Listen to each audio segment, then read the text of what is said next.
deck. Thanks for the sub. Hope you're having a good one. All right, Mardu Angels, Mardu Skies. Nice, Mitch Mott. Yeah, 8 wax a great way to break into Modern on a budget. This is Mardu Angels or Mardu Skies. We've got Rekindling Phoenix, Hellkite kind of mixed in here with the Black-White Angels core. We got Lava Coil as an extra efficient removal spell. We've got some Angraths here, so let's go ahead and dive on into some matches, shall we?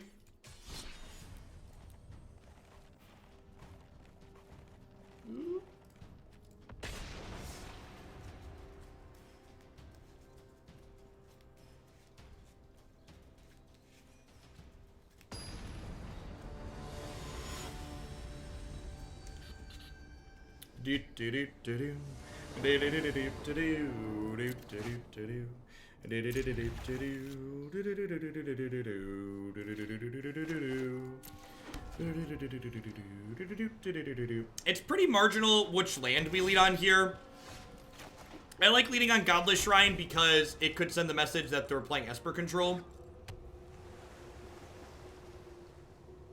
Which of my toys are you taking away from me, opponent? Is there a good deck with the Explore and Angel package? We played Green-White Angels once or twice last season, but we haven't actually played it again this season. So I don't know, I don't have a good answer for you in the current format. They took Lava Coil. Interesting. So they're playing something that has lots of threats in it then, right? So not Esper control. Could be a Thief of Sanity or Grixis deck. Okay. So I played my untapped land here, so this way if they main deck Duress, yikes. What did my removal spells ever do to you? Rekindling Phoenix is an A+ draw here.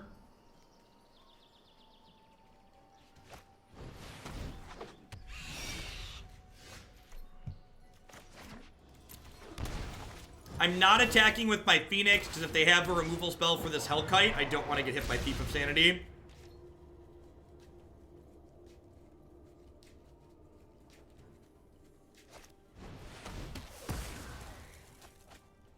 Yeah, Manfield's blue blacklist had main deck Duress. Huh.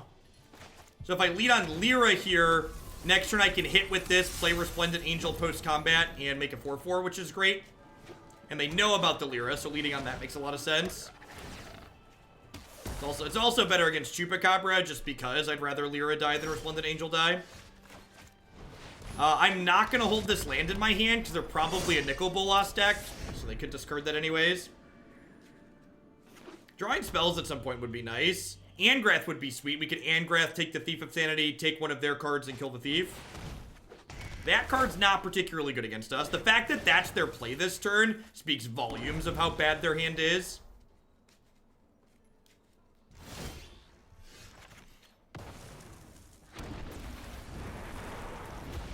A land draw is actually not a terrible hit here, because it means I get to do I want to do this? I've been so conservative about this Thief hitting me, but like they didn't have a removal spell last turn. I think I do this. They didn't have a removal spell better than this last turn, so there's a good chance they don't have one this turn. And like if they draw a removal spell and they kill this and hit me with this, they still need to answer one of these two to not die in the air.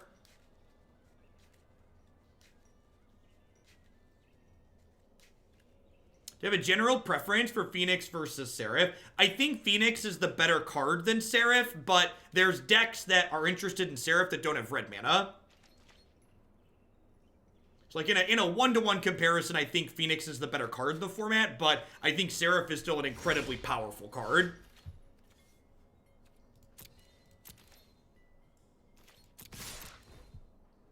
Yeah, they're gonna get Lyra back with this Eldest Reborn. Yeah, that's really unfortunate. We just needed to draw a spell at some point this game, and we just were unable to do that. So people keep talking about like so something you need to stop yourself from doing that will make you better at Magic is spending all this mental energy like, oh no, they have Lyra, oh no, they have Lyra, when there's nothing you can do about it is like, you can think about your outs, but like spending all this mental energy being invested in this thing that you have no counterplay to anyways, sometimes you just hope to have to rip a good one.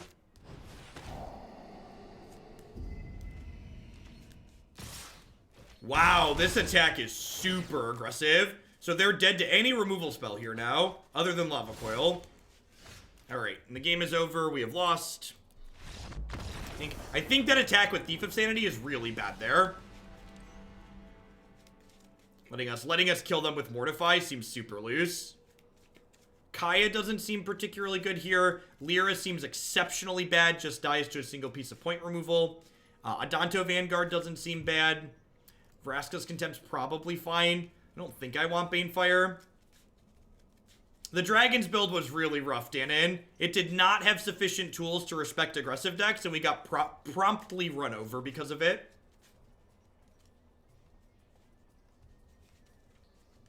We beat an Esper control deck, and then we got completely destroyed by mono red and mono blue. Yeah, maybe the Bloodfasts are good here. Oh, Tocatli Honor Guard isn't very good here, right? It's just like a 1/3.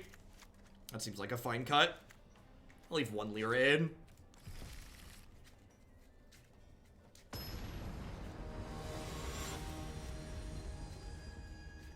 Short stream today? No, we just started this deck. I think I'm probably gonna add a 5th deck. I've only been queuing up 4 decks a day, but if we have, maybe I should start queuing 5. We've had a couple other days where like a couple of the decks were kind of middling. What was their non-thief creature game 1? They had a Ravenous Chupacabra game 1.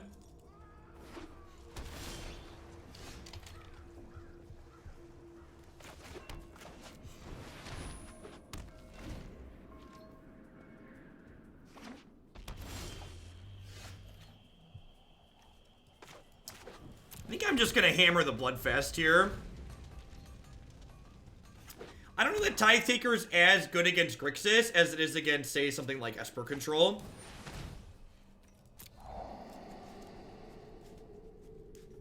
I think there's a good chance this Bloodfast picks up this game on its back and carries it to victory. Yeah, I think the fact that I found an untapped land here means I'm just going to draw 2 more next turn.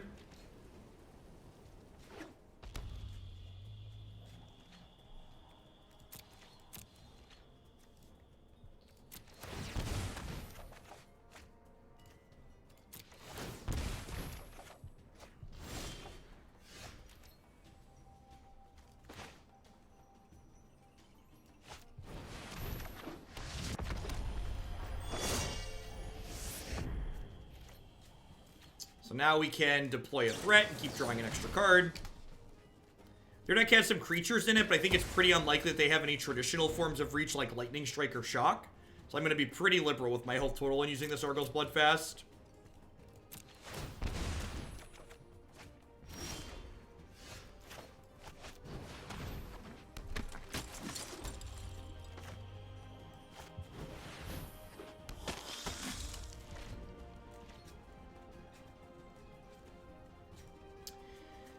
Adanto Vanguard and Bloodfast is kind of a non-bow. I'm not sure if I like having both of these in my deck. Although I guess Adanto's much better against, like, the, it's much better against the what's it called decks. The, oh, I'm blanking on its name. The Wilderness Reclamation decks.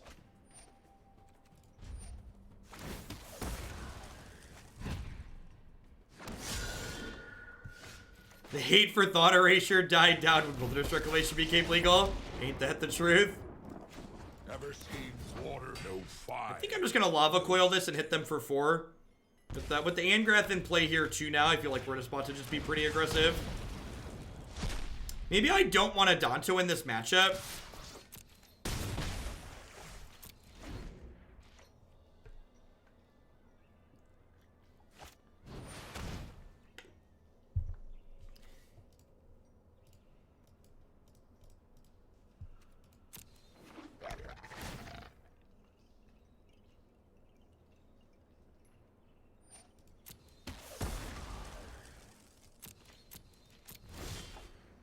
In the matches where Bloodfast is good, it's great. Fire, no steel.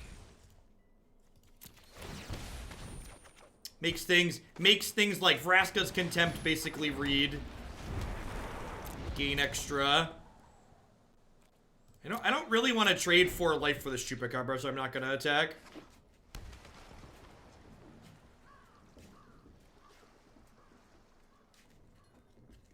I could see Duress being okay here. I don't know that I necessarily want, Are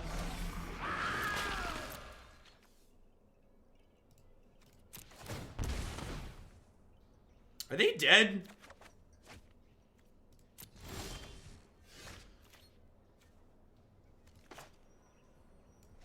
Oh, they're definitely dead. 5. Hey, silly cheese. Thanks for the 4 months. I appreciate that. Welcome back. Thanks for keeping me around.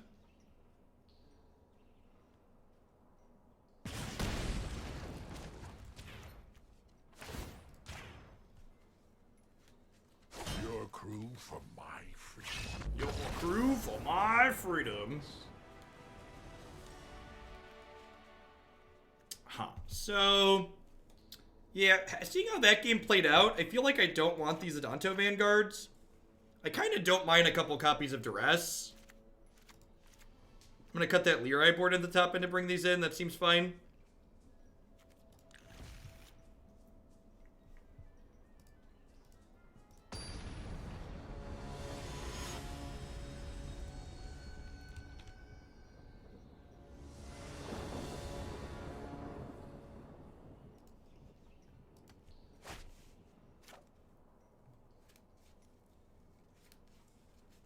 Yeah, on Tuesday through Thursday, I'm going to be ending early. I think we're probably still going to have time for one more deck after this today, but my goal is to be no longer live by 3 each day, so that way I can actually be done working by 5.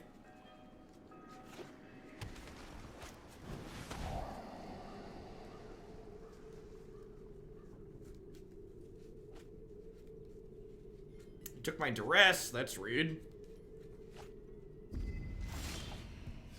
Alright, hand really wants to draw some untapped lands here. Flipped Bloodfast plus Angrath minus is fantastic. That's awesome. Yeah, that's actually really clean synergy, isn't it?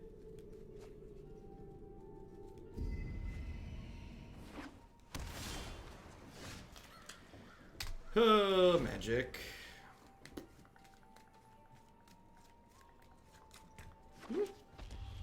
Don't play a threat. Don't play a threat. We're like pretty dead to Thief of Sanity here. This is where the magic happens. Do-da, do-da. We are very, very dead. Oh, the do-da-day. Do-do-do-do-do. Do-do-do-do-do. Do-do-do-do-do.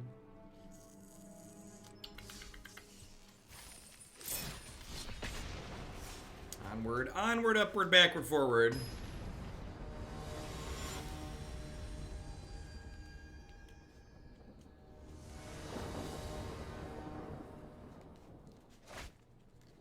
Any idea on how long before the London Mulligan hits MTGA? I assume it won't be involved on Magic Arena until after they confirm bringing it to paper.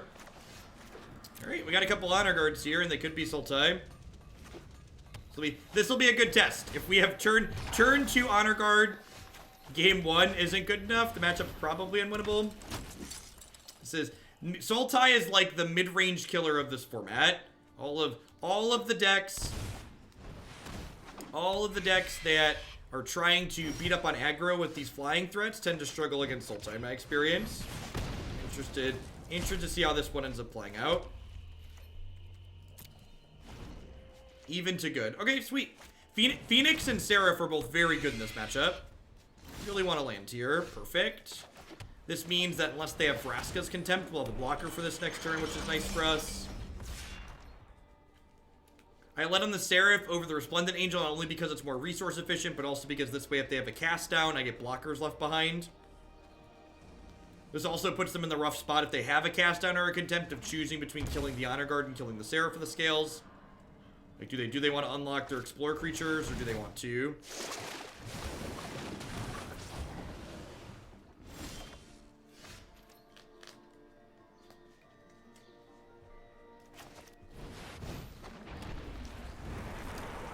gonna be conservative with no attacks here, I think. I feel like I'm ahead, and I don't need to be fast and loose. This is gonna be cast down into Jade Light Ranger. There could have been merit to like playing the second Tocatli on our guard. Just Branchwalker, okay. Hostage Taker, yeah, leave that puppy right there. Thanks. Thanks. Welcome to the party, friends. Don't you want the Fanta?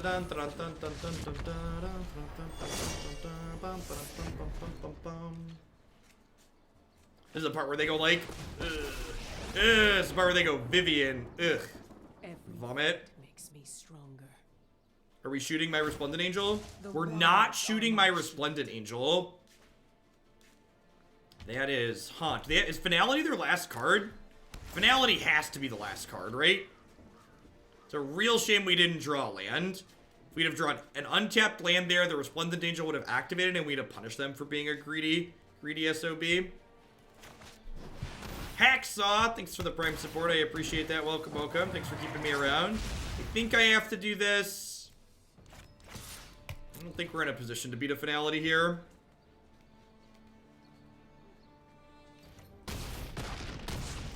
Alright, the no blocks here likely signifies not Finality, because if they had Finality, they'd trade off with the Rekindling Phoenix or the Seraph. Alright, they get a hit in with Thief of Sanity here. Need to hope to dodge removal off of our own deck. If they Lava Coil us, we'll be in a bad spot.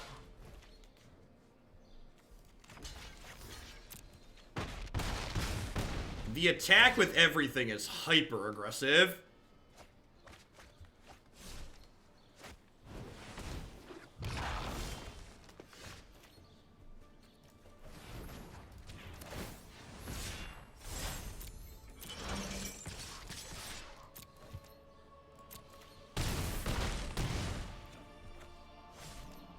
Alright, so I guess I just play the Seraph, right? My pause for a moment there was, what if they have removal into Explore Creature? But I know their only card in hand from their deck is this, so this would have to be removal, and then the random off their top would have to be an Explore Creature. So I think I'd rather just put another 4 Power Flyer into play and just be like, good luck, Godspeed. I would love a basic land, thank you. Thanks for asking.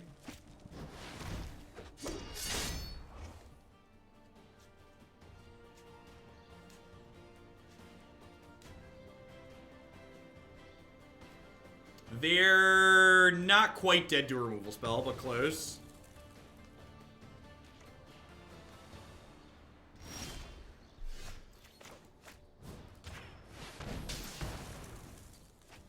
So, I'm actually going to give this a 1/1 counter, because this way it survives Finality, and I can just activate it. The same thing as letting them chump block it. Alright, so this is probably an Arguel's Bloodfast matchup. It's probably a Vraska's Contempt matchup. I don't actually think Kai is good here. I know she fights their finds, but I don't think that's actually good enough. Lyra and Tithe Taker are both cards I could see reasonably cutting in this matchup. Lyra is just like a flying threat that doesn't have haste and doesn't have recursion and doesn't really generate value as the game goes along. So I think I like just cutting those. Tithe Taker's nice because it blocks their Explore creatures early, and keeping my health total high. And keeping my health total high makes my Bloodfast better. Although you could argue keeping Lyra is good because of Bloodfast. I could Coward split it and just like cut one of these and 2 of these. I don't necessarily hate that. Because, like, I definitely don't want to draw multiple Lyras, but, like, seeing one a game with Resplendent Angel or Seraph could swing races. Yeah. I think I like the Coward split. I probably don't want to draw too many Tithe Takers either.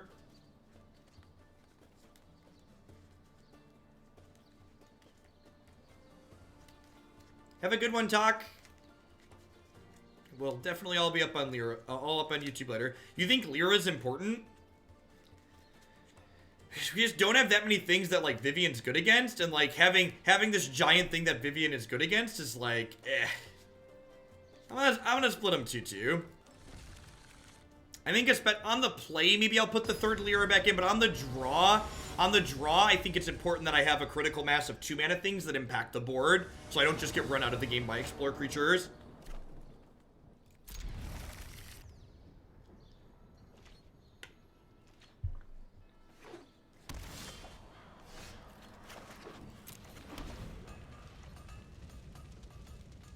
kind of pinky, but like Resplendent Angel grinds all on its own. Like Resplendent Angel with mana is grindy, so like Lyra is a card that like makes it a little bit faster, but not by that much. I definitely cannot block warriors, that is true.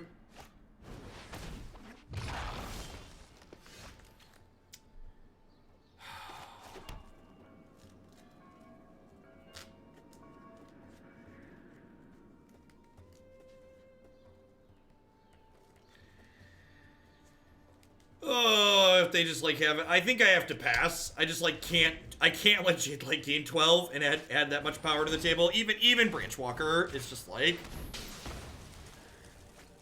think this is pretty important to be able to do here.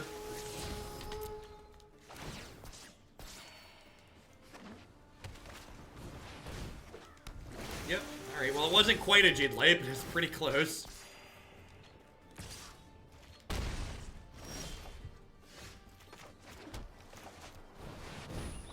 Alright, well, hoping to draw a land next turn. If they attack with these Branchwalkers, I'm going to block one of them.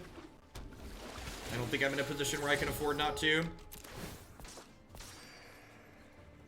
I assume I'm taking 7 here. Land for Lyra would be absurd next turn.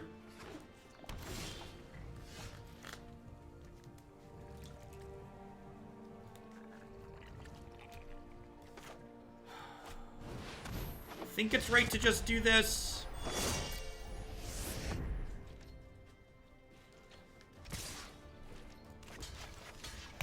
They want to spend this on an egg, I'm okay with that. It means when I hit the land for Lyra next turn, we're gonna run off to the races.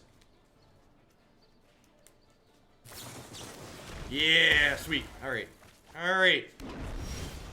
Good call. Good call. Land. Okay, alright. That is, you know, as far as like non-land draws go, this was definitely towards the top. So I'm not dead to, I'm dead to Hostage Taker and Vraska's Contempt. I'm not dead to normal point removal.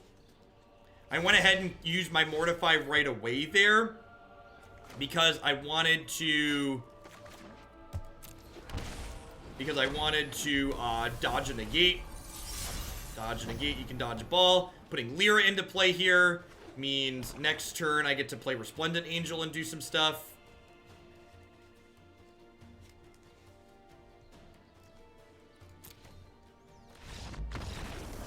Nice, sweet. It's a good start. Seems reasonable. I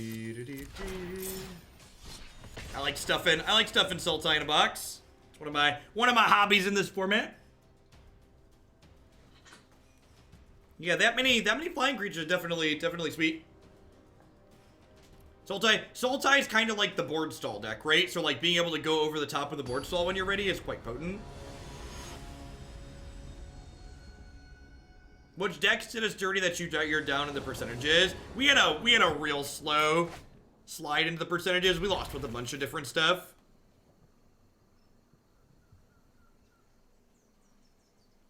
Done a lot of losing with a lot of different things.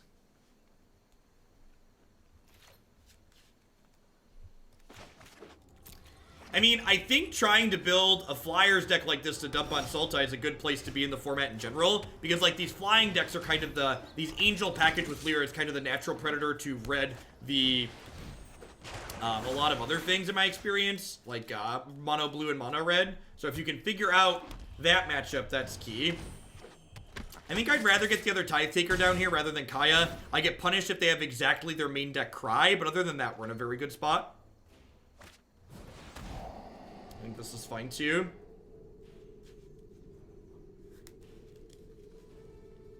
If we hit a land, we get to play Seraph of the Scales. If we miss a land, we get to play Kaya. Kaya's are only castable, but it's also kind of the worst card in our hand, so it'll be interesting to see which they take here. I just told my wife I was washing sheets to re-sleeve the bed. Yeah, okay, they took Kaya. Interesting. One of your finest lands, please. Yikes, that might mean this is gonna run away from us. Yeah, I would imagine Gates is a rancid matchup for this, but I also don't think Gates is that well positioned in general, just because it's pretty bad against both red and blue aggro. See if they insight now, or if they Vraska's Contempt now. Come on, land. Come on, land. Poppy needs a land. Ding, ding, ding. Ring-a-ding-ding. Keeping support for the modern rolling. Thank you for the 2 months, big guys. I appreciate that. Welcome back. Thanks for keeping me around. We're going to be doing some extra modern and moto days next week, Thursday, Friday. We're going to do more than just the 1 league a day I've been doing.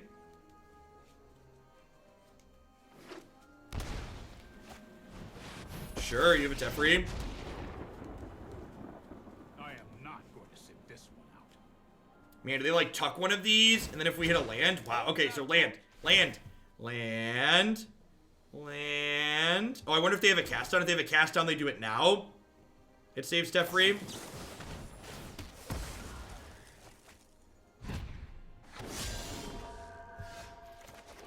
Perfect.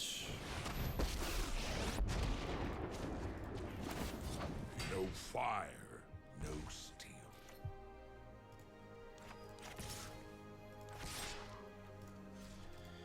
It probably should just be all here. They're so low. I definitely want to hit Teferi enough. I probably just don't want him to be able to tuck. I was going to say, maybe I should just hit him for 2, so if he tucks, he dies. But I probably should just wipe him out. The awkward part here is he goes to 2, and then if they Kaya's Wrath me, I only have 1 power left over, which sucks. Maybe this Angrath can run them out of the game while the Teferi's still going. The Angrath is kind of keeping parry. Angrath, like, turns their Teferi plus into a loot rather than actual card advantage, right?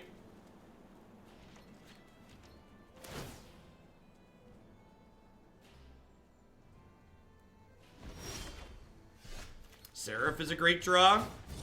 No fire, No steel.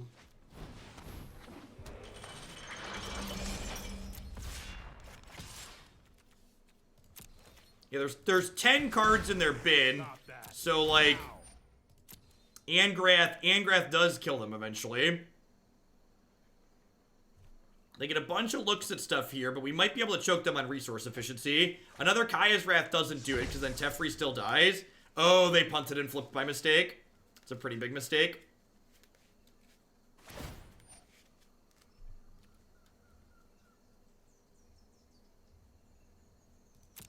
Oh! I could active treason and kill the Tef. Yeah, that's a good point. I don't know. They had 1 card in their hand. What if it was a counter spell? I think we're kind of winning at the moment, right?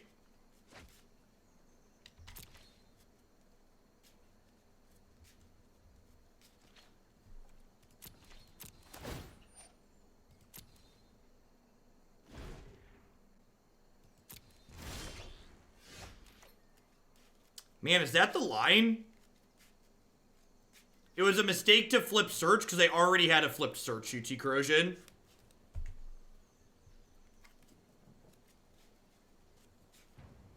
Huh. Maybe that's the line.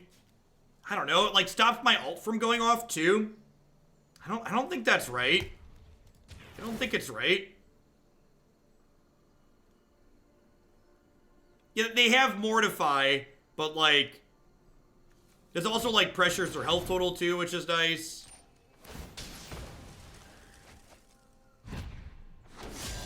No fire, no steel. Yeah, the Angrath ult does just win on the spot, which is nice. This knocks them to 5, which means Angrath Hasted Lyra kills them next turn. We need to move quickly.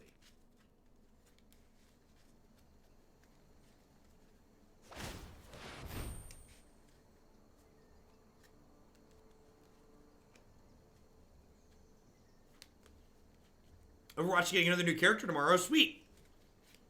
Christy, I played a little bit the other night. We should definitely make time for that again. Oh, all right. I mean, Thought Erasure doesn't help them not be dead on board, so they probably don't have time to do that.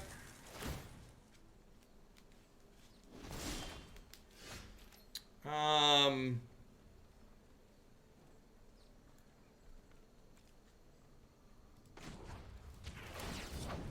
fire, no steel.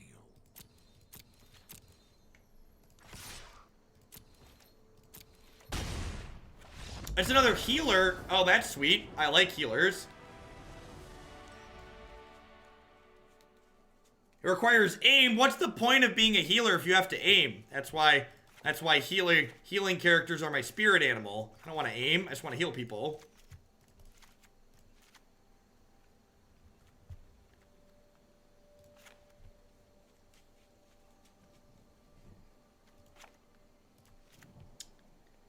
Hey, McBenney, thanks for the 10 months. I appreciate that. Welcome back. Thanks for keeping me around. I think I like this board plan. I don't know. I don't love Lyra or love Kaya, but I think 2 and 1 is probably about right. I like Duress. I like Banefire. I like Bloodfast. I like the Contempts. Try to heal a Genji with Ana. It's my nightmare. I like playing Brigand. You just like run in and like hit with the hammer and then it just heals by proxy. Kicker, thanks for the Prime support. I appreciate that. Welcome. Thanks for keeping me around. I was so sad when they reduced the blast radius on Pharah. Pharah's like one of the offensive characters I could play because you only had to approximately aim. Just get close enough.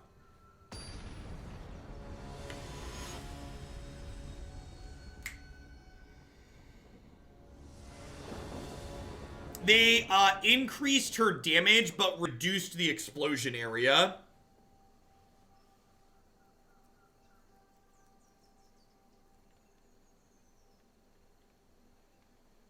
This just isn't good enough. No black means it's not good enough. This hand is much better. And by much better, I mean we're going to be sad when... We're going to be sad when they thought erasure me on 2 still. I think it's worth keeping this just so I have a good turn 3 play.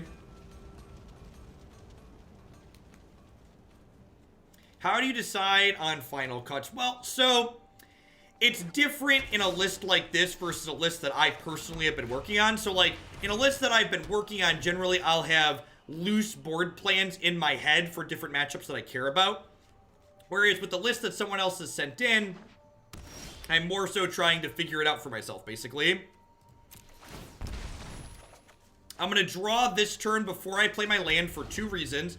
First is that I could hit a shock land and want to put that into play tapped for the turn. Second is that I could draw Duress and cast the Duress for the turn. And now, for instance, I'm not going to use the next draw on this because I want to wait so that way they don't get an extra choice with their Thought Erasure. It might be worth it to wait on... It might be worth it to wait on... what's the word that I'm searching for? It might be worth it to wait on this altogether, so that way if they tapped out for Teferi, I'd be able to Contempt it before he untaps lands. So maybe that was correct. Alright, and now I can play Kaya. And like, if this eats a counter, that's like, whatever. But if it resolves, it could potentially give us extra life for this, which is sweet. Someone asked about Arguel's Bloodfast versus Theater of Horrors. So, Bloodfast requires more upfront mana investment, but the nice side about it is, if the Bloodfast dies later, you get to keep the cards that you've drawn from it, which is nice. Whereas Theater, like, if you don't get a chance to spend all the cards under it, you just lose them when it dies, right? And there's a lot of Mortifies in the format. The backside of Bloodfast also has some sweet synergy with Angrath, which is a lot of fun.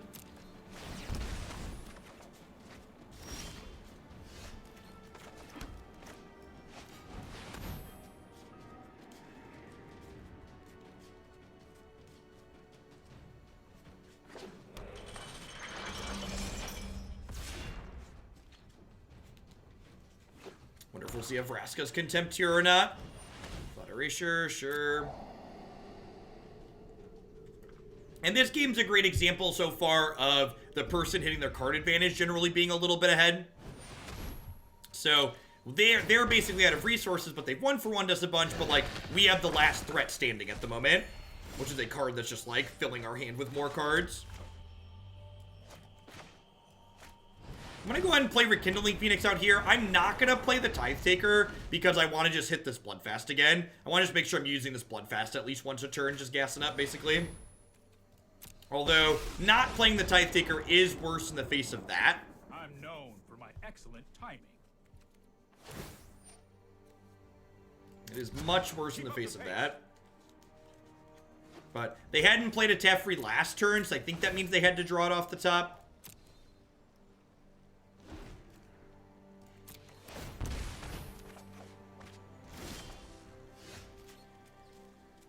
Oh, let's lead on this and see what happens.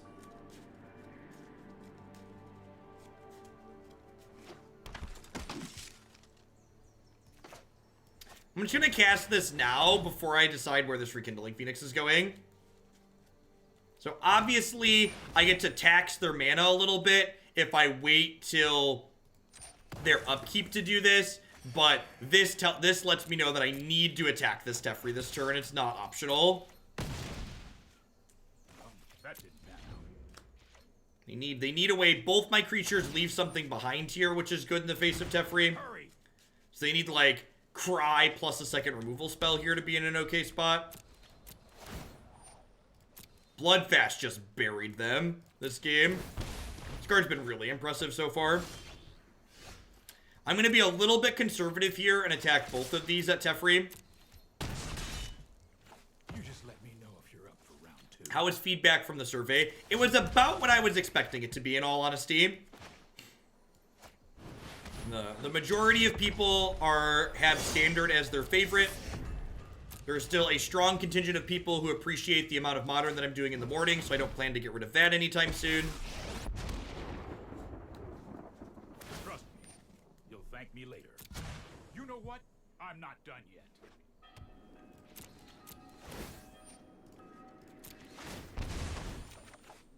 Do do do do do do do do do do do do do do do do.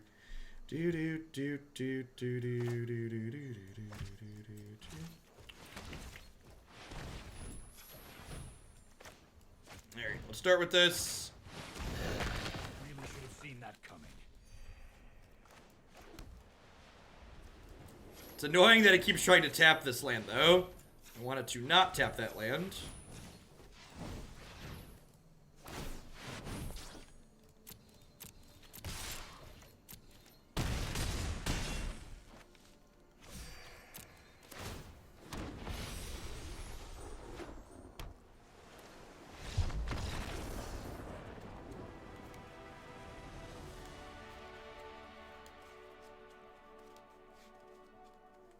But if I want to suggest anything, I feel like it needs more cowbells. Need more Phoenix bell. Can we attach a bell to the Phoenix? I've submitted my first deck. I'm excited to see what's gonna happen. Awesome, Spicy Dad. You will probably get an email back from me to the email that you listed about 4.5 hours from now, once I'm done streaming and get everything sorted.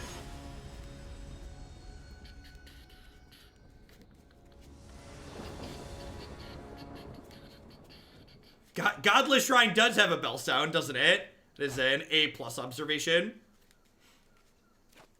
I'm gonna keep this. Just draw an untapped land in our first 2 draws. The Humble Potato, cashing in that Prime support. Thanks for shipping your Bezo bucks this way this month. Welcome, welcome. Yeah, we did. We just beat up Sultai and then beat up Esper immediately after.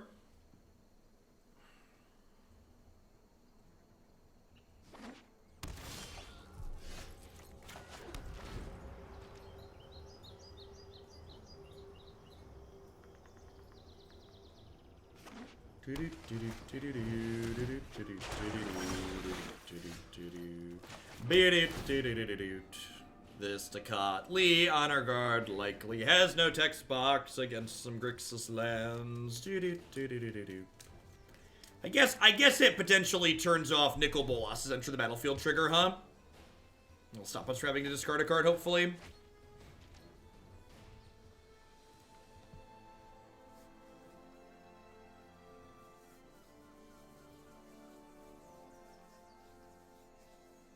Will Garruk make an appearance in War of the Spark? Garruk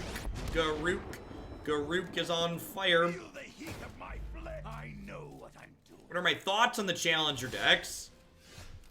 I haven't looked at all the details on them, but I really, really hope whoever designed the Challenger decks had the small opportunity cost thought of including a code to get that deck on Magic Arena if you buy it in paper. They are I think it will be a huge miss on integrating their products if you don't get to play your deck in digital and in paper when you buy it. It is the perfect product to put deck codes like that onto, in my opinion.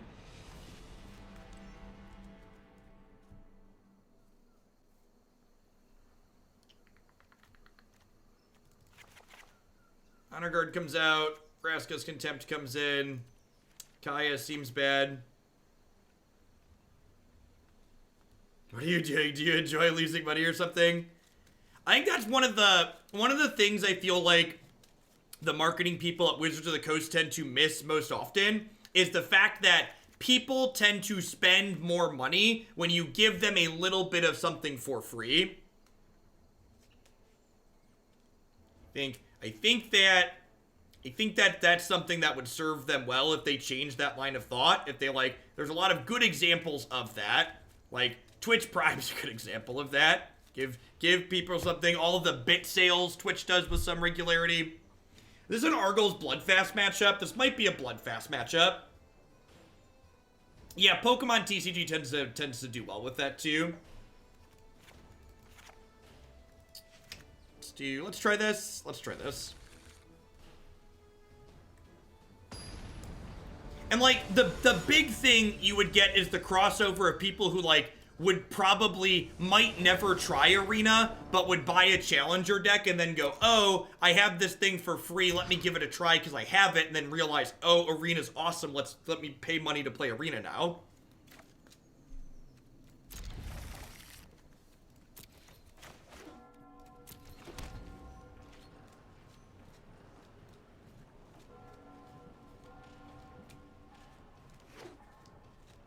They're called lost leaders, give them razors, sell them blades. Yeah, exactly, right? Heck, the stuff I promote on this channel is a great example of that, right? Like my Quip code gives you that first refill for free, right? And a lot of people are going to realize, hey, it's convenient to just not have to remember to go buy a brush head, toothpaste, and battery every 3 months. It'll just show up in the mail and I know, oh, it's time to replace this stuff. Give them that first bit for free and they'll realize that, oh, this is convenient. I'm willing to pay a small amount of money because it's convenient and good.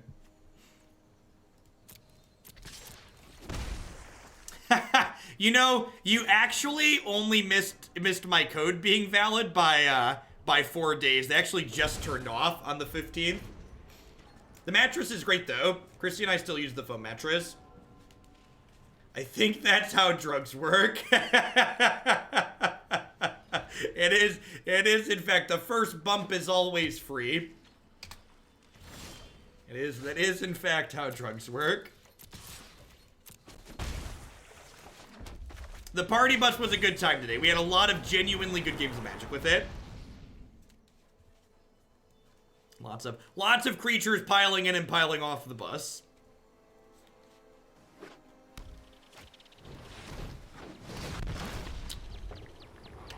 I'm gonna be greedy and ditch the land here. Just plan to mortify this. I'm gonna hold on to the Vraska's Contempt for now. They probably don't have that many Planeswalkers in their deck. I'm just gonna be mana efficient and play this, I think.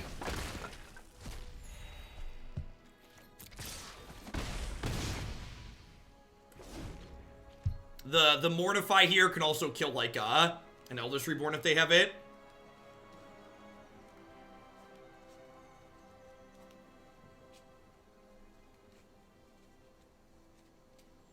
Yeah, I might have to get some art and throw the party bus up there this weekend.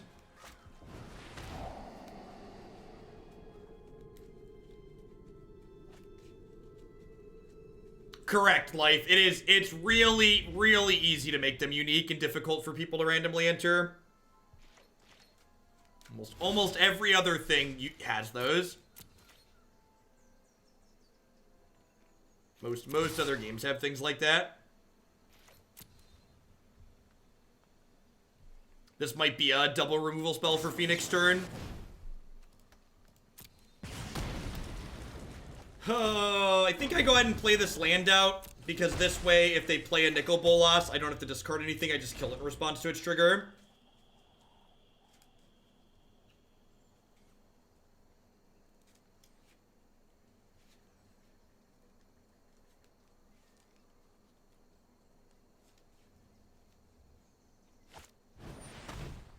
Yep.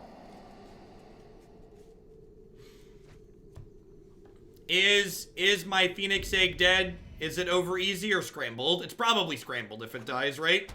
Holy crap, we're just getting our bird back. God bless us, everyone. Thank goodness. Have you heard about my bird, opponent? One could argue my bird is the word.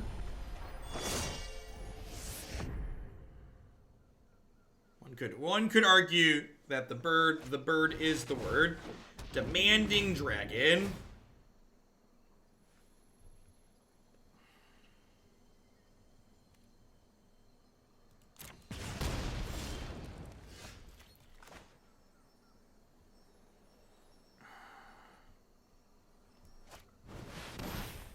I think I want to give this a 1/1 counter rather than haste. I could like haste it, attack with everything. They eat the dragon, they go to 1. Maybe that's right.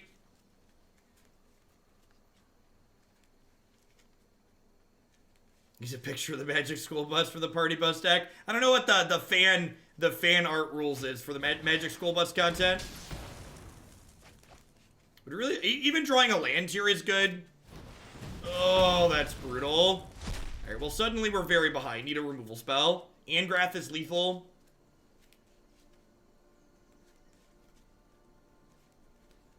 I am not accepting any more Divine Visitation decks this season. With the maybe not ever again. The Divine Visitation is not a it's just a win more card. It's really not good in most situations. Oh, this took a turn for the worst.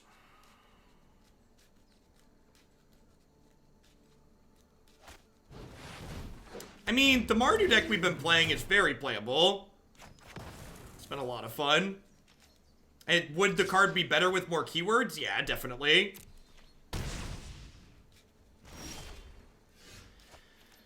Oh, we're dead.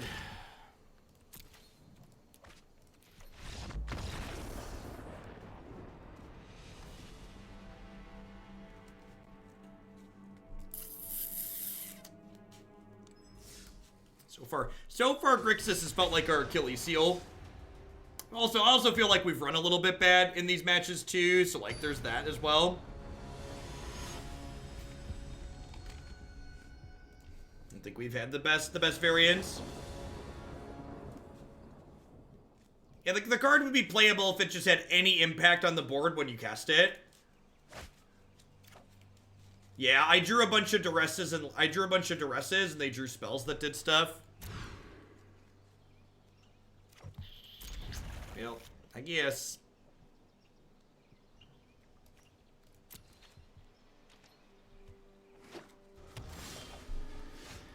Oh, London Mulligan when, please.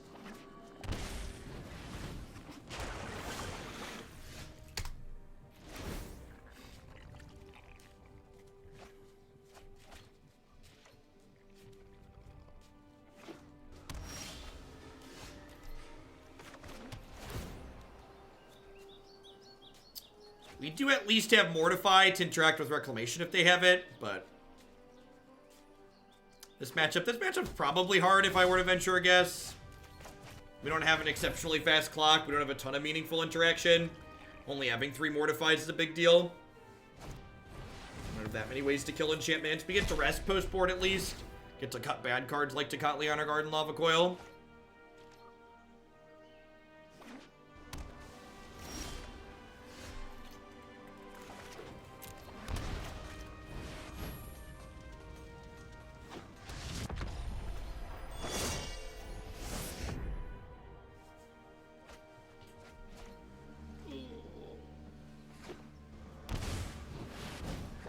through the Invisit build. Got it. You at least have Mortify for that one. Ananomic, thanks for the 7 months. I appreciate that. Welcome back. Thanks for keeping me around.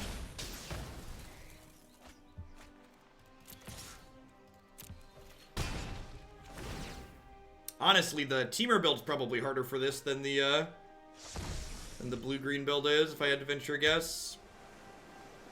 Having things like Niv that we have to interact with is a big deal.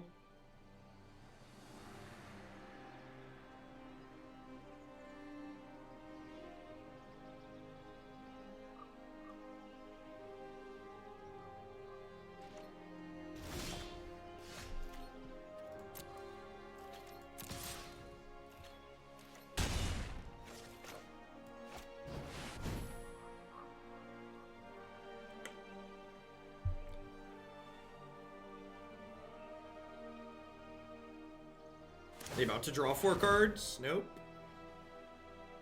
I'm kind of surprised they didn't activate Azcanta on their turn to try and find a Wilderness Reclamation. Because they could have found Wreck, played Wreck, and then had all their lands again.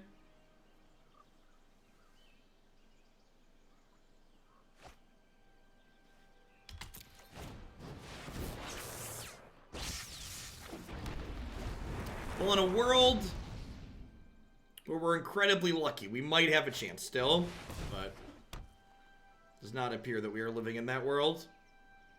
I think they tapped their Azcanta by mistake there, unless they just planned to. They might be planning to Chemist's Insight or use their Shivan Fire this turn, as opposed to activating the Azcanta again.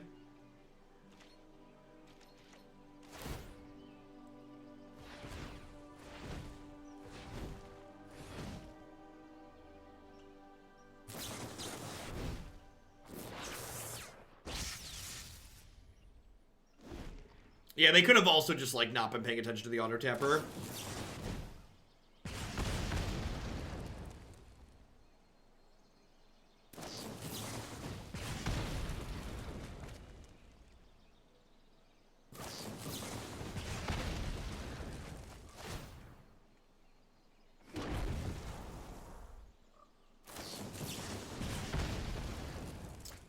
When they, like, spend 8 cards to beat your board and it just doesn't matter.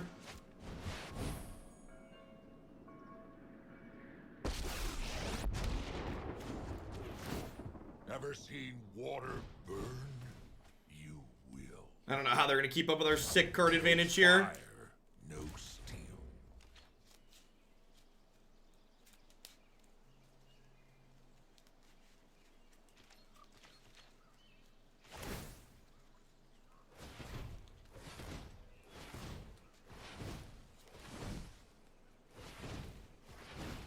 Ah, the waiting game.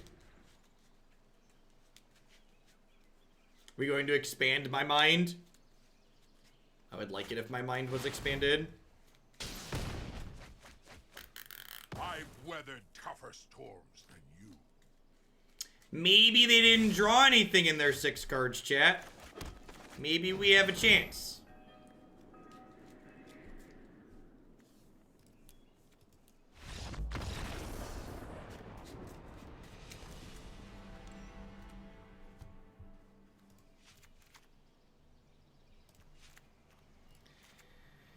Oh, we really don't have good tools here. I have Duress, I guess. I guess this is fine. Lyra's not even really that good.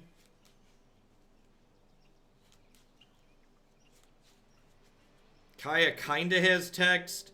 I think Bloodfast is too slow. I just need to be spending my mana on things that kill them.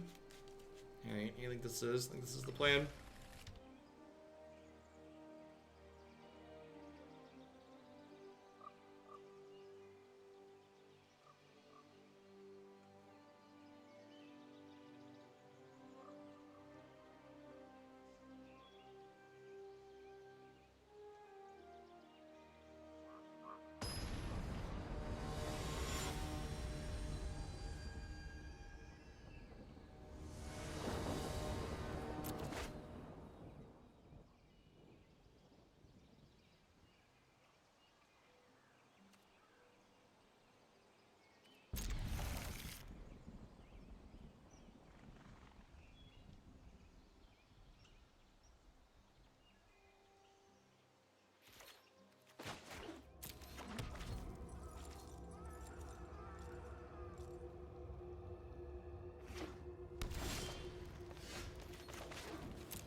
So, people who have played Modern, if you need to explain the standard format to people, the Nexus of Fate deck is Eggs or Ironworks, and the Gates deck is Tron. And these mid-range decks line up as well into those decks as the mid-range decks do in Modern. It's just tedious and you get dumpstered, just like how it goes. The mid-range decks playing against the aggro decks and the control decks in the format tend to all be very reasonable, have good games with a lot of interactivity and play to them. Playing against Nexus and Gates, not so much.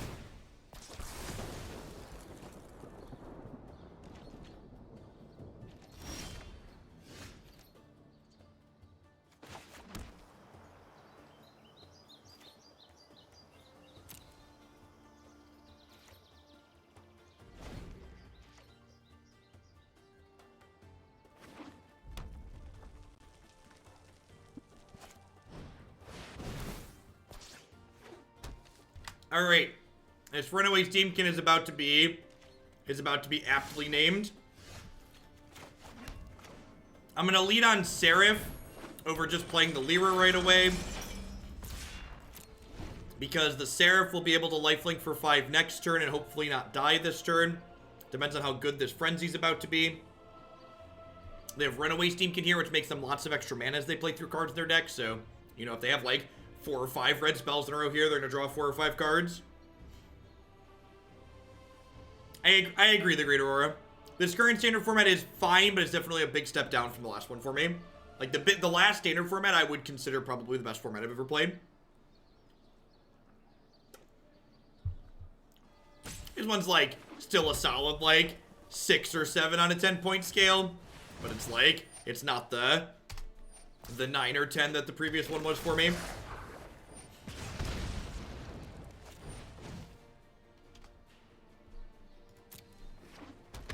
Mostly the Reclamation decks more than anything. The Gates deck isn't quite as obnoxious as Tron is. Yeah, same for me, Jack. Reclamation is the biggest offender in my mind.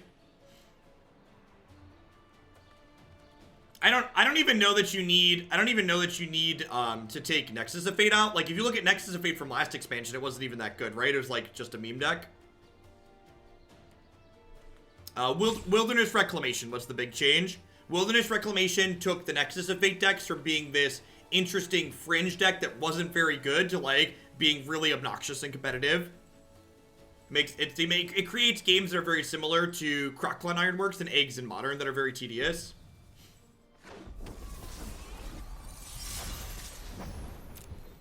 Alright, if their Experimental Frenzy is anything less than Stellar next turn, we might be okay here.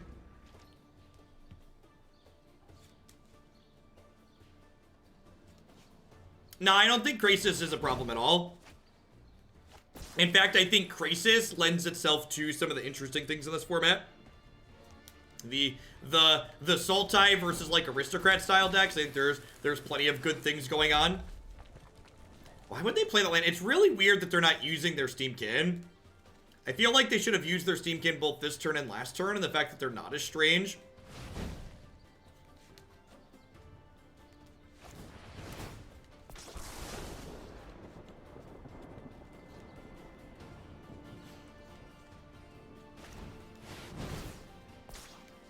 Alright, well, it looks like we're going to be okay here.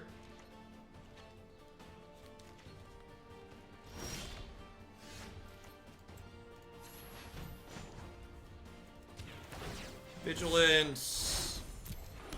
Hasted Hellkite.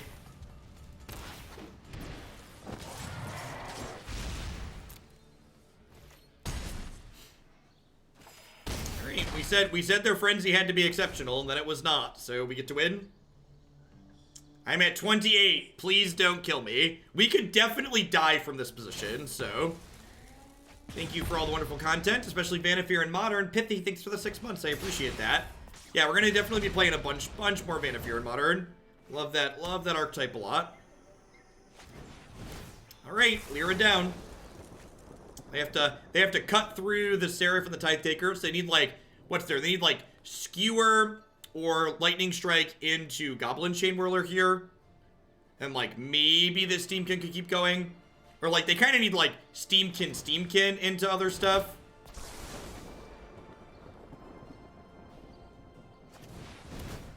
Yeah, I think they're actually, I think that's actually bad. I think they're supposed to strike the Seraph and hope to find a Chain Whirler here. How does Banefire beat Tron? By killing them on the 4th turn of the game. You just combo kill them.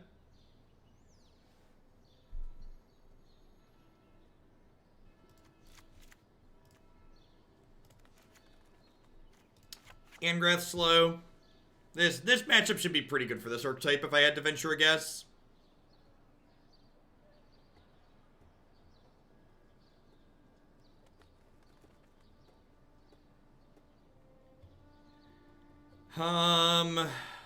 Need one more cut here. Hellkite just to drag the curve down. Probably Hellkite to drag the curve down. Like I said, this deck, or the red matchup and the mono blue matchup are generally reasons to play this deck in my experience. And the Sultai matchup didn't feel bad either. So like if you're just like punting to Reclamation with this deck, that's probably a fine place to be, just because even when you're good against Reclamation, you're still miserable while you sit there. So might as well punt to the one you kind of want to concede to begin with.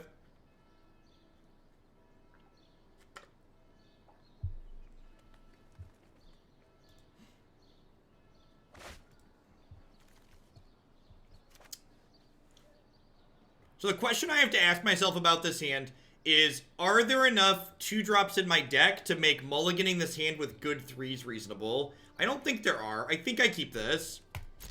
I have 4 Taker, 4 Tocatli, 4 Lava Coil, but that's only 12. And, like, my 3s and 5s are really good here. Yeah, all of the Angel decks are just, like, mythic stot deck. Hey, my opponent mulligan and they're gonna die. Yay! Yay! Magic! This is where the magic happens, chat. Never forget, this is where the magic happens.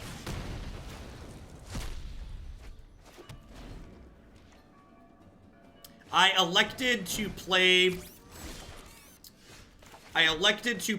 the Lava Coil as opposed to the Mortify there, because I prefer to hold the Mortify for a Experimental Frenzy down the line.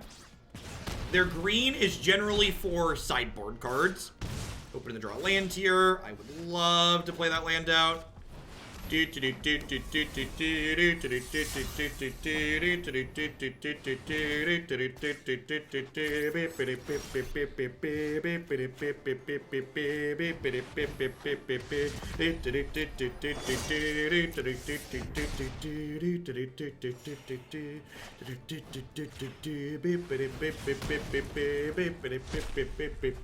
Trigger.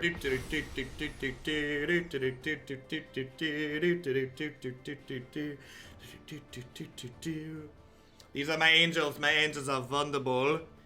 Wonderful.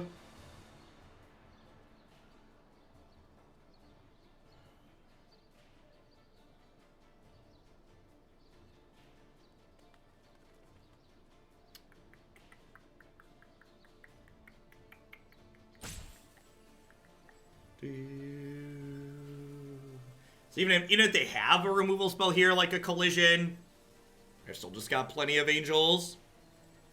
The Air Force is strong, chat. What are we doing with ourselves? Thank you. Thank you. 96, up, down, up, down. I was thinking about doing one more today, but I might just play this deck till 2 o'clock. It seems pretty reasonable. If we can avoid Reclamation, we might be able to climb a little bit. The bad matchups are the Nexus of Fate decks, is what we've been talking about. You're probably never beating a Wilderness Reclamation. It does, doesn't it, Chris? Feels like it's very well put together.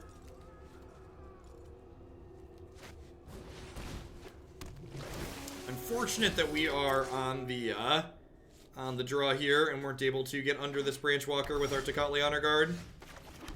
Definitely playing this on 2 though, locking out any future Jade Lights or Hostage Shakers.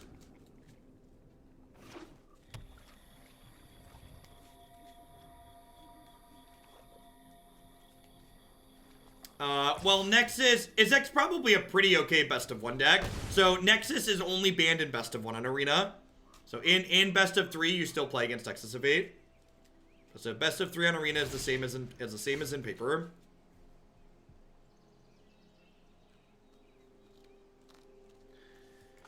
I'm gonna go ahead and Lava Coil their Landmore Elves here, I think. Would not be surprised to see this Tocatli to Vraska's Contempt. Really? Okay, interesting. I basically, the reason to kill the Landmore Elves there is to avoid my opponent playing a Vivian Reed this turn, which is a card that I'd prefer not to have resolved. Blue-Black Shadow is fine. I think Grixis Shadow is just better, but the blue-black build we played today was okay.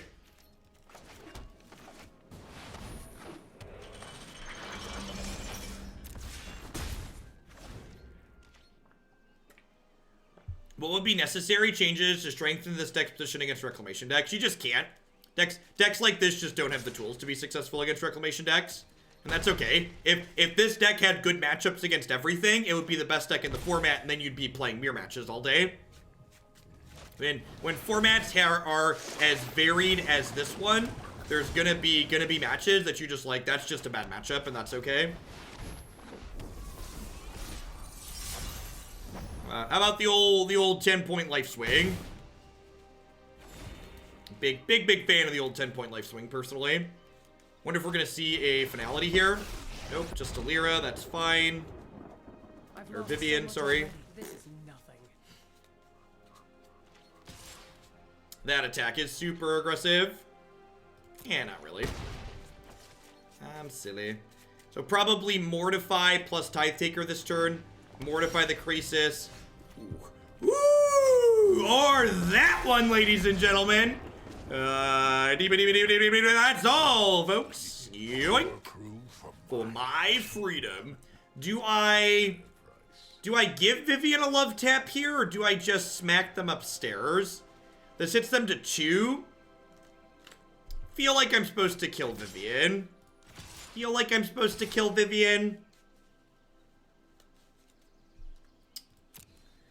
I guess I'm losing Angrath here. Let's do this again. I might have gotten too excited that I could kill their Hydrate Grixis, and it's possible I should have just gone Mortify Tithe Taker here. Very possible I should have just gone Mortify Tithe Taker because of this Branch Walker. Make all sail for high and dry.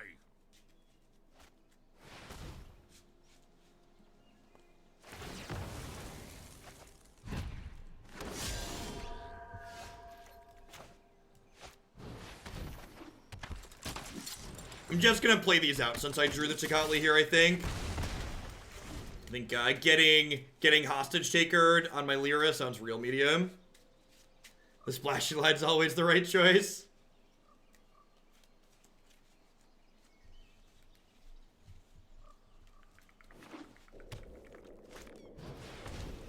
Sure.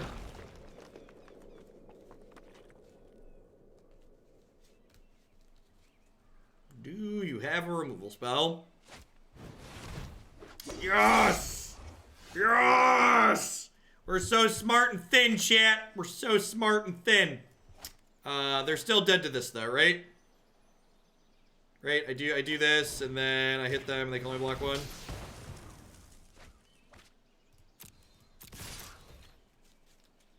Frags! Thanks for the 13 months. Hope you're having a good one. Welcome back.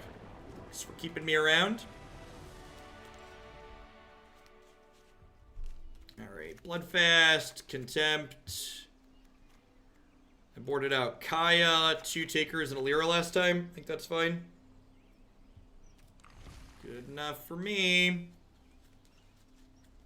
Yeah, the flexibility on Mortify feels real good.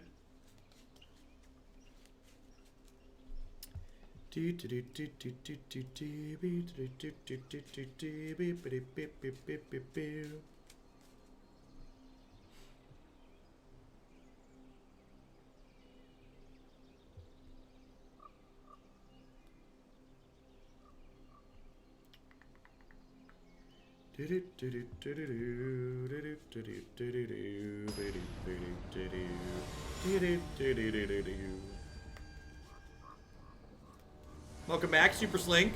Here, angeling some folks with Mardu. Sure. Lava Coil is real good here. Hopefully run some lands off and get to curve some fat bottom girls here. Perfect. All right, let's just hit land 4 on time, shall we, deck? I want to buy one of your finest 4th lands. That was a phenomenal draw. I was going to say, before we drew this, that I'm going to Lava Coil this, but not be excited about it just because I want to preserve my health total. But having Tithe Taker as a way to trade here and leave something left over sounds fantastic. Alright, so now we're not blocking, and the reason why that changed is Midnight Reaper means if this dies, they would get to draw a card. This is just the perfect. We get the tap lands here, we get to do that. And now I'm going to leave my Tithe Taker back. Do I want to leave my Tithe Taker back? This deck is now called Mardu Fat Bottom Girls. If I hit them, hitting them to 16 is appealing because my flyers all have 4 power, right? Hitting them to 16 is appealing because all my flyers have 4 power. Hey, T-Dub, thanks for the quarter. I appreciate it. All those quarters really add up, I promise. Alright, so do I even contempt this hostage taker, or do I just play a 4-3? I kind of want to just play a 4-3, huh? Anybody else like just playing a 4-3? I'm just going to play a 4-3. You can keep the Tithe Taker.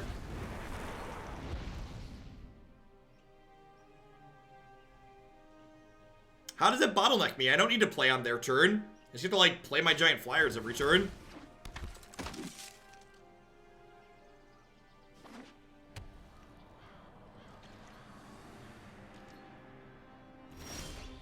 Seraph, so Lyra gains you life if you draw a land. Huh, yeah, I guess that's a good point. I like that point. Yeah, you're right. I should have played Seraph last turn. Seraph's a little bit worse in the face of Vivien, though.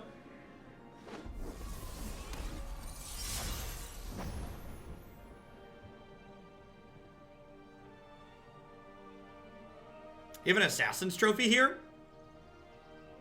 Are we going to see end step removal, untap removal? Interesting.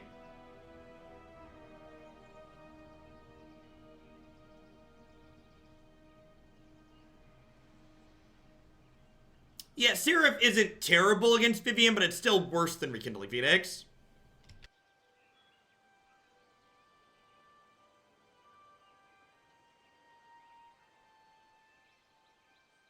Yeah, if we get a hit in with Lyra next turn, we get to Resplendent Angel.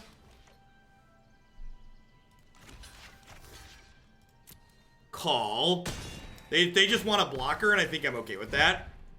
This should mean... Maybe they didn't realize this had first strike and they have finality.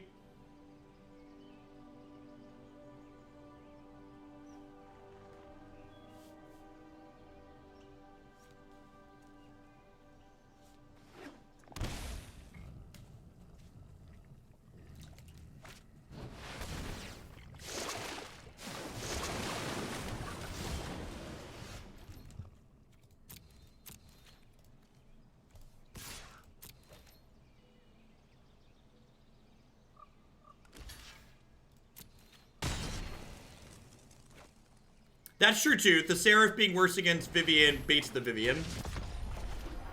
Trigger. And, like, now I didn't attack with our Rekindling Phoenix there because by not attacking with the Rekindling Phoenix, it makes my board better against Finality. Which, if they have Finality here, they might need to cast it just to take Resplendent Angel off the table if they don't have another piece of removal. Because Resplendent Angel takes this game and runs away with it very, very quickly.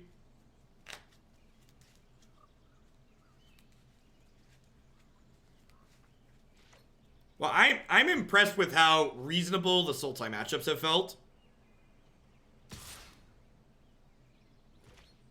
I'm not blocking here because I'd prefer they don't use Find to pick Hostage Taker back up.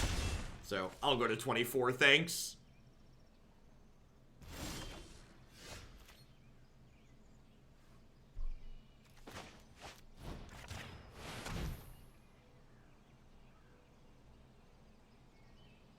Bye, Felicia.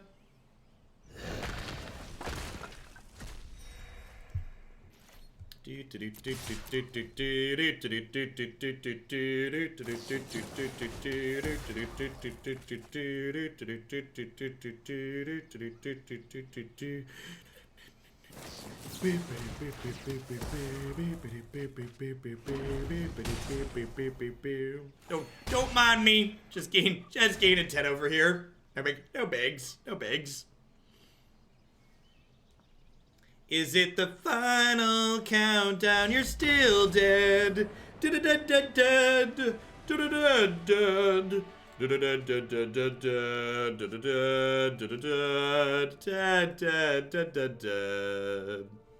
Why wouldn't they kill the Angel token over the Phoenix? Probably because they were hoping to sweep the board. They're hoping to, like, draw a way to sweep the board. Because, like, if they had Finality in hand and they drew a way to kill Lyra, they could have killed Lyra and then Finality would kill the egg and the token. So, killing the Phoenix probably played to their outs better. They kind of needed to sweep the board to have a chance there, because they were so low. They take a similar amount of damage regardless.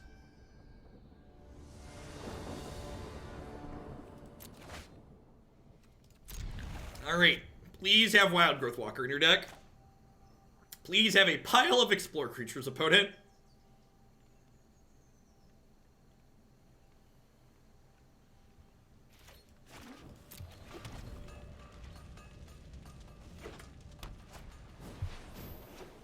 You know what? Turn to Tocatli, honestly, isn't that bad. This matchup on the play. Just like a 1/3 for 2 is good and like makes their elephant a lot less scary. If we hit Rekindling Phoenix on 4, we should be in a pretty good spot. I'm gonna play this Lava Coil here, just assuming I'm gonna draw a land.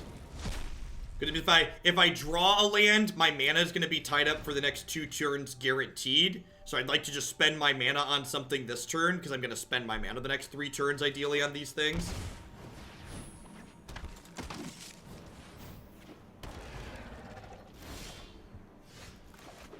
Never didn't have it. Go. Do do do do do do do do do do do do. Do you have the tribunal? Do do do do do do do do do. I would like to eat this, and I would like to eat this. Is that true? Let's eat that.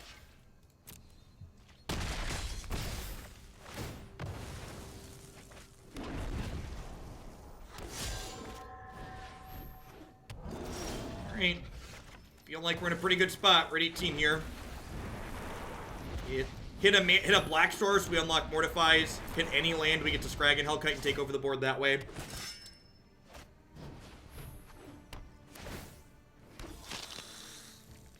Need a castable spell or a land this turn. Perfect. So history pops off. We get to eat one of the night tokens with this. We trade down a couple other things. Yeah, it's definitely just Hellkite. Trying to weigh the pros and cons of mortifying something this turn, but I think it's definitely just Hellkite go. Actually, no, they have. I could attack with this, but they have blockers. That doesn't really work. So we're looking to dodge things that give all their creatures +1/+1 this turn. If we can dodge that, we can. Well, apparently we're really bad at dodgeball, chat. Confirmed not good at dodgeball. I think we might actually still be okay. But let's find out, shall we? This is 5-14. I'd probably rather trade with these, huh? Yes. Yes. Yes. And then I take 6-9. Yeah, that's better. At least it wasn't Unbreakable Formation. Unbreakable Formation would have been real bad for us there.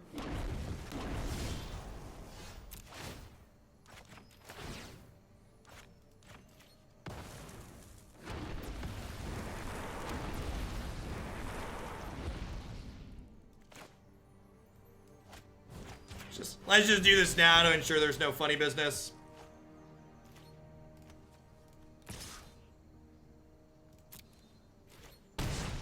Probably should have hit them for 5 rather than 4. Oh, for sake.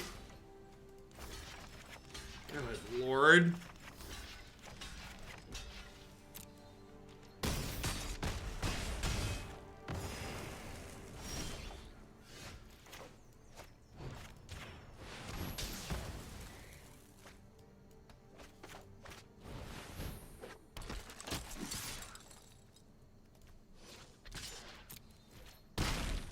I think we're actually still ahead, right? Like, our hand was really good on the play. I think in spite of things going well for them, we're still plenty fine here.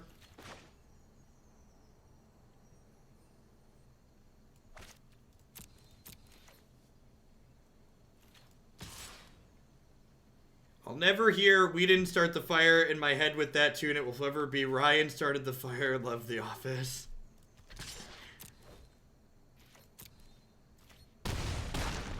Alright, they're dead next turn then.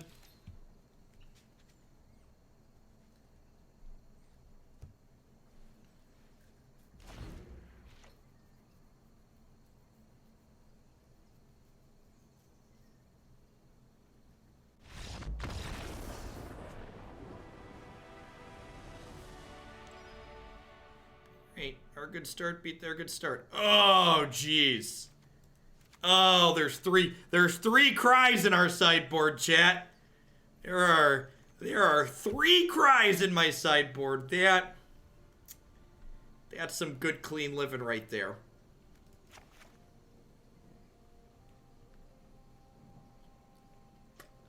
What do we think of this? I think this is reasonable.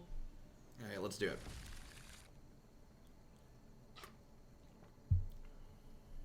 I like a confident sideboard. Turn-ons include confident sideboards that know what they want to beat and accept what they're going to lose to.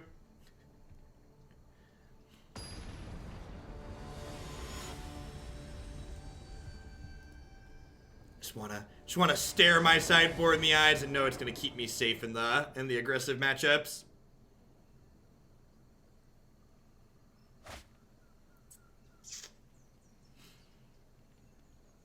This is probably fine. We're hoping to draw a 2 or 3 mana spell in our first 3 draws, so that way we can have a relevant play on turn 3. And like hit a land in there somewhere too. So our ideal draws here are a 2 or 3 mana spell to play 2 turns from now.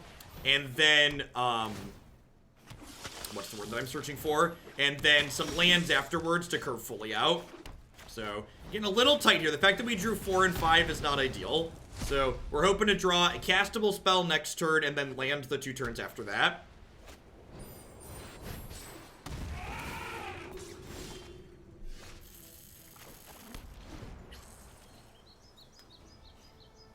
I mean, a lot of our hands are very slow though. Like our deck is like mono 2-drops. I don't know that there were hands in our deck that could beat the start my opponent had this game, so okay, I think I'm okay with that. Magu, thanks for the Twitch Prime. I appreciate that. Welcome, welcome. Thanks for keeping me around. It's fine. We get to be on the play for game 3.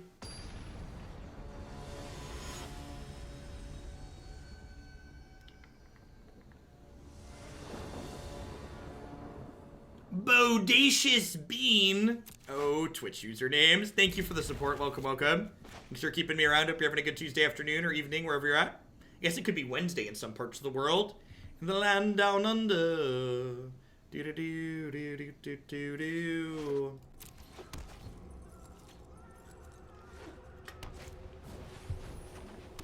Snubby boy. Sweet. Here there'll be dragons. When you have some removal to start, you kind of just get to ignore the old snub. It's like, well, we're going to kill your stuff, and snub's really not going to matter. No attacks. I should have done the confident ship my 1/3 into your thing. That would have been the real line. 4-drop, land. 4-drop, land. Tithe Taker. Tithe Taker is also pretty good here. Gives me something to do with my mana while I Lava Coil. Again, just kind of want to use my mana this turn, because if I hit a land next turn, I'm going to be playing these Skarrgan Hellkites the next 2 turns in a row. I'm going to get in my 1 point of damage here, get a little frisky.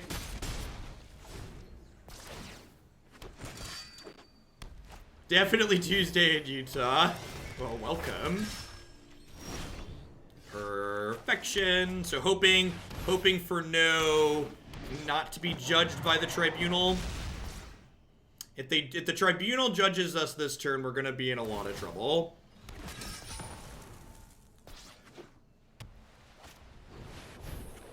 Marshal, Marshal, Marshal. Oh god, they have Marshal and Tribunal? Vomit. Oh, just wait, sure? Sure? Did you, who else liked the oh crap, there's a Tocatli honor guard on that side of the board? Pause. Did anybody else catch that? There was definitely a, oh, that's Tocatli honor guard and that card has tech. Like, they're still ahead, I think, but like, that was definitely a, oh, right, pause. All right, so it's unfortunate that I don't have, if I had triple white in play right now, I think I would slam the Resplendent Angel because then any land would let me activate it next turn. But I think because I would need to draw specifically a white land here, I'd rather play a second Hellkite.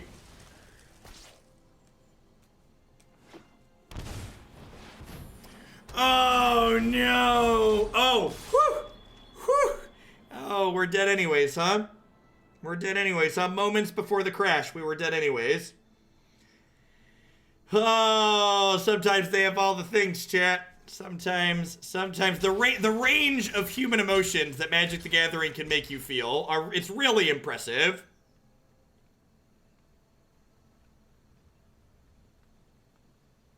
No, the pure just range of emotions. It's just like, well, we'll shoot. Oh.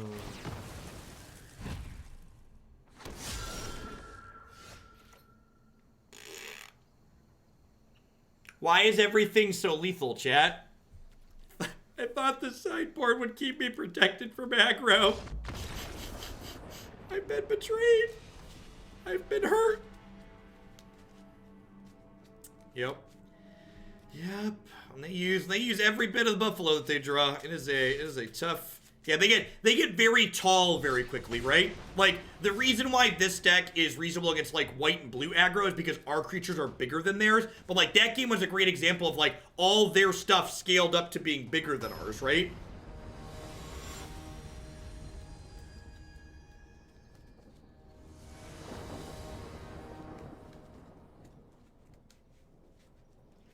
Yeah, the weenie deck had nothing smaller than a 3/5, and some of their creatures were smaller than they otherwise would have been because of Honor Guard. Is GDS intentionally left off the website? I haven't played that much Grixis Death Shadow on stream. So the decks on the website are decks that we've played on stream a good deal. That's unfortunate. So long, Tithe Taker. Poor little taker of tithes.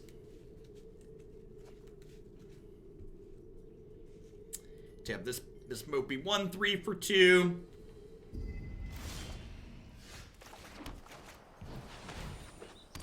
Tocatli Honor Guard is definitely a 2 or 10 card, right? There's some matchups where you're like, oh, I'm so smart and thin, I have this in my main deck. And there's other matchups like this where you're just like, well, I've chosen to put Tocatli Honor Guard in my main deck, and now I have a 1/3.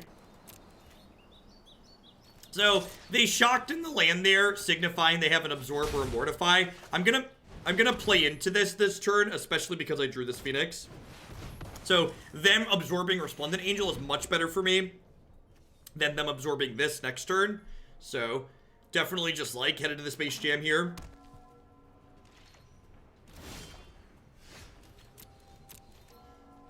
Is there anything more rude than turn 2 Thought Erasure? You should play Modern sometime. It's funny. It's funny watching new players react to things in Standard, because the two things in my experience that people hate most about the Standard format, getting Thought Erasure and getting Wilderness Reclamation, are just like the two most common things that exist in Modern. It's just like Thoughtseize decks and combo decks. Those are like the two genre of decks that are super good in Modern. You think getting punched in the face is tough on turn 2? Try having it happen on the first turn of the game. Kids these days think getting thought erasure on 2 is bad. In my day, we had thought season standard. They took any of your cards for only 1 mana. And we liked it. They cast a pack rat afterwards and killed you. Or a bitter blossom.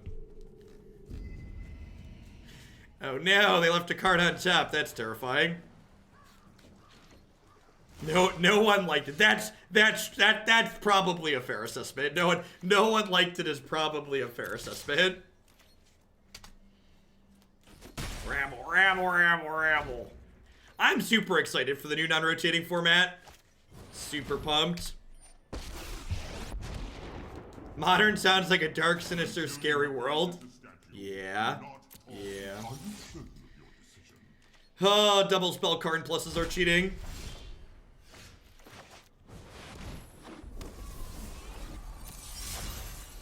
Sir, do not speak ill about Mono Black's Lord and Savior, the Pack Rat. Alright, if they draw... Oh, they just go get Mortify, right? Yeah, we're done here. Let's just go on with our lives.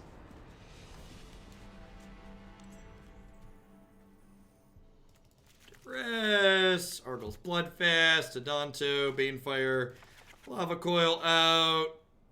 Tocatli Honor Guard out. Lyra out.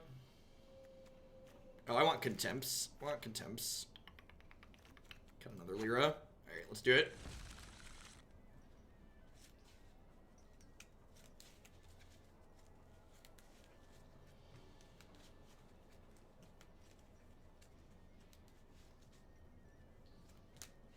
Yeah, I spent Devotion Standard playing a lot of really terrible Sultai midrange decks, believe it or not. Just like, well, what if we just like played Sylvan Caryatid and tried to cast a bunch of Planeswalkers?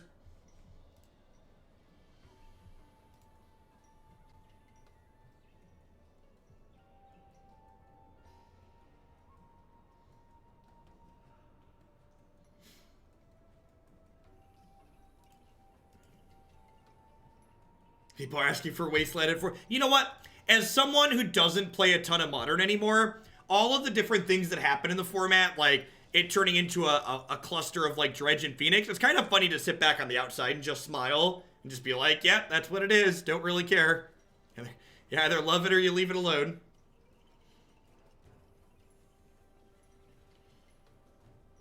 You're a blue-white hero, yep.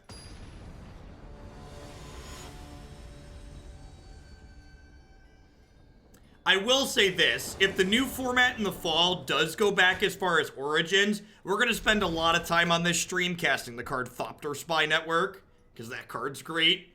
It reaches everything I want to do in life. Saw something I never thought I would see last night at an FNM. After going to time, one of the players tried to bully the other into conceding, saying 301 would not get paid. I came over as Mr. Polite. Thank you for the 6-month resub. And forward, I am going to keep the politics talk out of chat for either side. I appreciate the half a year though. It is a good thing that you said something about that at your FNM. That's a really terrible thing to have happen in a casual setting. In any setting, really.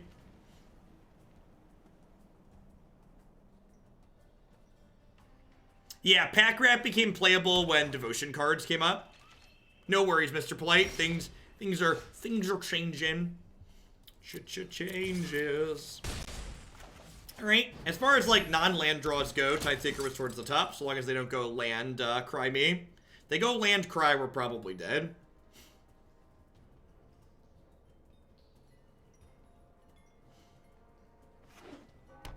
Are there games in Modern that last more than 6 to 7 turns? Yeah, there are some games on the extreme. They're outliers more than the average though. So like there is a mid-range deck that's very good in Modern right now. So like green-black mid-range is a very reasonable mid-range deck that exists in Modern. Oh, I think I just take the Karn. I just don't have the tools to power through that. How do we side versus mono red here? Oh, that's a good draw. Can I draw a land, please, so I can play Seraph? So annoying. So this is gonna get eaten by... This is gonna get eaten by Eldest Reborn, and then we'll mortify the Eldest Reborn. Maybe I'm just supposed to wait to play the Vanguard, because I know the Eldest Reborn is there to, like, play the Seraph out first. That's true, too. There are times where the linear deck stumbles, so they, like, sometimes where, like, they fumble around a little bit.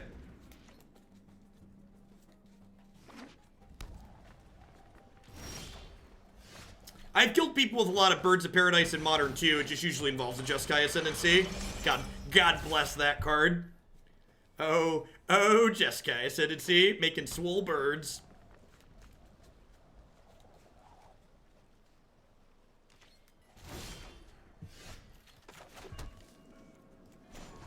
If you, yeah, for newer viewers, if you've never felt tilt before as an aggro player, look up what the card Terminus does. It's a life-changing experience of tilt. It's real obnoxious. It's one of those high points of Magic as a low variance game type card.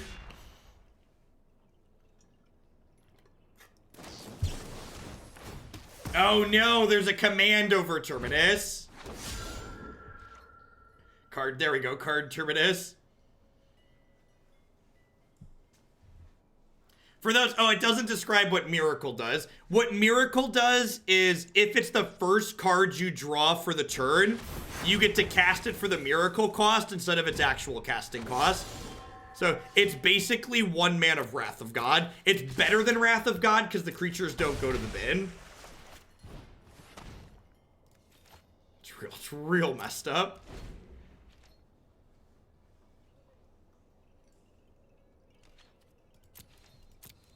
I think what you're describing there is a great example of anecdotal evidence, Milik.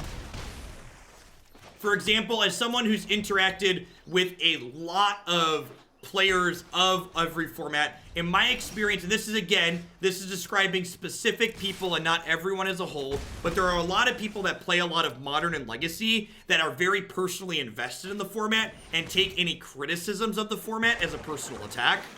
Because they've spent so much money on their $2,000 Legacy deck that, like, you know, to speak ill of their Legacy deck is to speak ill of them. Or to speak ill of their $1,500 Modern deck is to speak ill of them.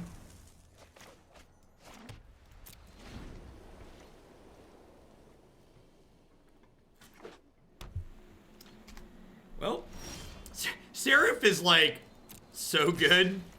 All right, just one more brick, you big, beautiful Esper player, you. Brick by glorious brick, my spirit shall rule the world. All right, you have a sweeper? What's the deal? Are you dead yet? Excellent, excellent. That's what we like to see. That is what we like to see around here, okay? I'm gonna click submit, I'm gonna click submit.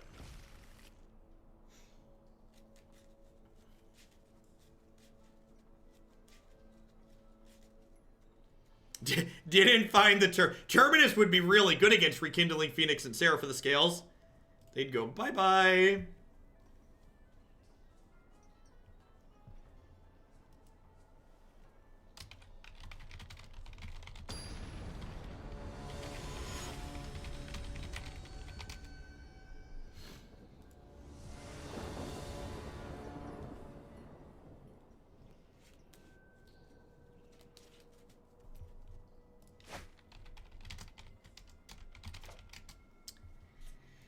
This is an excellent Hearthstone hand. Unfortunately, Magic the Gathering requires land, so we're going to play Catch and Release. Perfect. I'm really excited for this Arguel's Bloodfast to get discarded on turn 2. I'm going to bottom this Hellkite, actually. I think I want to dig to give myself the best chance at a 4-drop or a 2-drop.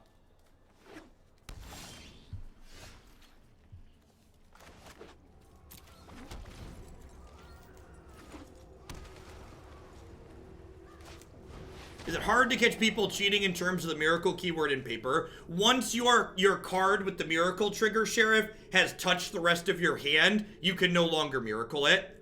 So you have to reveal it before it connects with the rest of your hand. Oh, that means I can't. Whatever.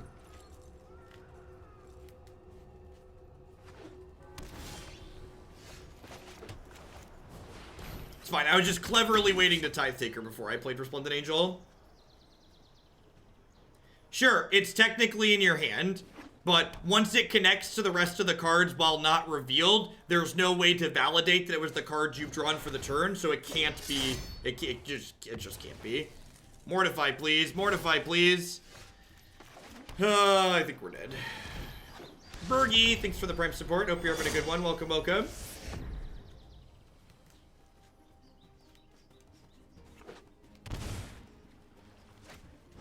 Probably a Tithe Taker plus a 3 mana.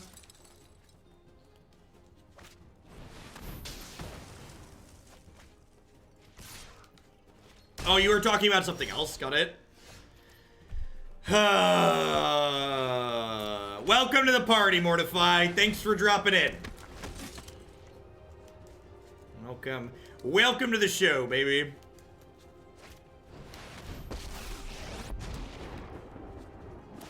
Yeah, so the way miracle cards work is there's a miracle trigger that goes on the stack, and then you can respond to that trigger by doing things. So they don't actually cast the card until the miracle trigger resolves.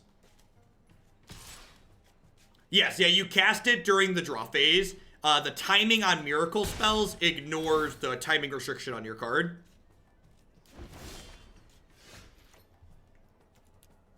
Alright, I think we're gonna wrap up here for the day after some garbage time. Garbage time. Garbage time. It is 2 o'clock. I'm gonna go ahead and call it a day. A touch early today. Maybe we'll run late tomorrow. My mother is coming down to visit this evening, so I'm gonna go straighten up the house in addition to doing some of my post-stream stuff. All things considered, we've played a lot of Mardu Angels on stream in the past, and I actually really liked this build of it. So the Mardu Angels build we've played in the past have tried to play red for cards like Aurelia and Deafening Clarion, and it felt really mediocre and awkward every time we did it. However, splashing for Rekindling Phoenix, Lava Coil, Hellkite, and Angrath felt very reasonable. And the biggest change in my mind, is that the Sultai matchup consistently feels hard for Black-White Angels, and we kind of dumpstered Sultai both times we played it with this deck. Seraph and Rekindling Phoenix and Hellkite and Angrath to a degree as well are all very good in that matchup, as well as Lava Coil being really efficient removal that exiles. So if you're someone who's played Black-White Angels and you're looking to improve the Sultai matchup, I think this is a reasonable thing to do it. I do think this deck really struggles against the Wilderness Reclamation decks, and I genuinely don't think there's a way you can meaningfully change that without also changing a bunch of your other matchups that are currently good. So if you're looking for something that seems like it's good against Mono Red, Mono Blue, as well as Sultai and okay against Esper control, this seems like a pretty reasonable choice. I am, if you remember, if you want more stuff from me, you can head over to my website and my YouTube channel to find lots of stuff that gets uploaded there. In fact, after I sign off here, I'm going to start uploading all the wonderful videos we have from today. Past that, if you'd like to stay and hang out here on Twitch, I'm going to find someone streaming Constructed to give a host to. Mr. Jensen is on. Is he playing Constructed? Looks like it. Ooh, he's got a Vanafear in his hand on the preview, so that sounds great. To send you over Mr. Jensen's way. Everybody have a good one, and hopefully catch you tomorrow. I'll be live 8 a.m. Central Standard Time as always. I'll be rolling on into the arena segment about 9:30.